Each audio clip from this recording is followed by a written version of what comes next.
ত্রাণে পক্ষপাতিত্বের অভিযোগ। আরামবাগ চাপাডাঙ্গা রাজ্য সড়কে মহিলাদের বিক্ষোভ, পঞ্চায়েত সদস্যকে ঘিরে বিক্ষোভ দেখান স্থানীয় মানুষজন। স্বামীর বাইকে চেপে কোনো ক্রমে এলাকা ছাড়েন পঞ্চায়েত সদস্য। ঠিক কি অভিযোগ রয়েছে আমরা জানবো, কথা বলবো। দিব্যেন্দু এই মুহূর্তে আমাদের সঙ্গে রয়েছেন, আমাদের প্রতিনিধি টেলিফোন লাইনে। দিব্যেন্দু, ঠিক কি হয়েছে?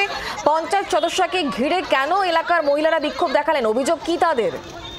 হ্যাঁ দেখো, এটা ঘটনাটা হয়েছে আজ সকালে আরামবাগের হরিণখোলা আমগাঁও এলাকা। আরামবাগ চাপাডাঙ্গা যে প্রধান সড়ক আরামবাগ কলকাতা, সেই চাপাডাঙ্গা রাস্তার ওপরেই তারা গ্রামবাসীরা যে মহিলারা ব্যাপক বিক্ষোভ করে। তারা বলেছে যে যারা এই ত্রাণ নিয়ে বিক্ষোভ পক্ষপাতিত্ব করা হচ্ছে, কারণ যেখানে যেখানে শাসক দলের লোকজন আছে সেখানে যেখানে বেছে বেছে ত্রাণ দেওয়া হচ্ছে, কিন্তু যারা শাসক দলের সমক্ষ নয় তারা কিন্তু এই ত্রাণ পাচ্ছে না। এই নিয়ে গ্রামের মহিলারা কিন্তু একযোগে রাস্তার ওপরেই তারা বিক্ষোভ দেখায়। সেই সময় পঞ্চায়েত সদস্য এসেছিলেন, পঞ্চায়েত সদস্যকে তারা ঘিরে বিক্ষোভ দেখান। তিনি কার্যত অসহায় হয়ে যান এবং হতবাক হয়ে যান। তিনি কোনো রকমে তার স্বামী গাড়ি মোটরসাইকেল করে গাড়ি করে দিয়ে এলাকার সবচেয়ে ছেড়ে বাঁচেন, কারণ তিনি কোনো উত্তর দিতে পারেননি।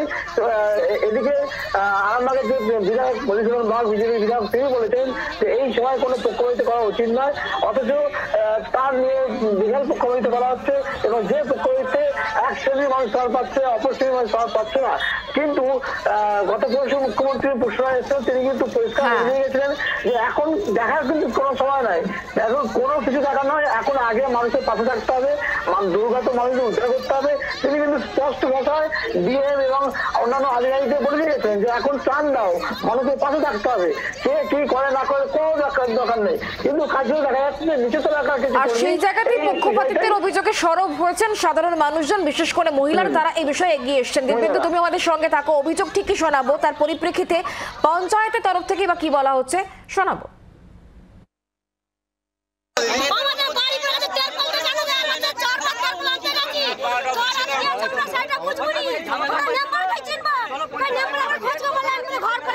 উনি কি মেম্বার? আজকে কি করতে এসেছিল?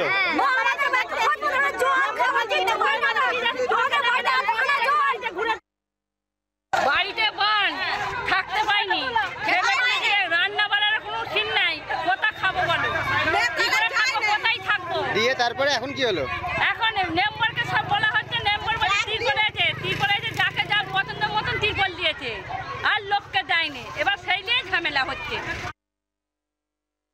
2 নম্বর পঞ্চায়েতের যে সদস্য বা যার কথা আপনি বলছেন, তিনি যদি পক্ষপাতিত্বমূলক আচরণ করে থাকেন, বেছে বেছে তার দলের লোককে যদি ত্রাণ দেন, এটা অত্যন্ত গর্হিত কাজ, এটা অত্যন্ত অন্যায় কাজ।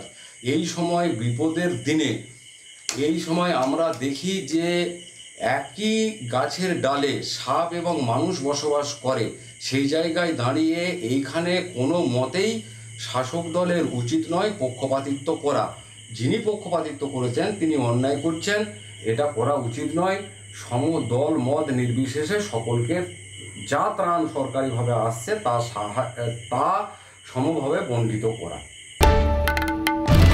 বাংলার আওয়াজ, বাঙালির আবেগ, জি 24 ঘন্টা।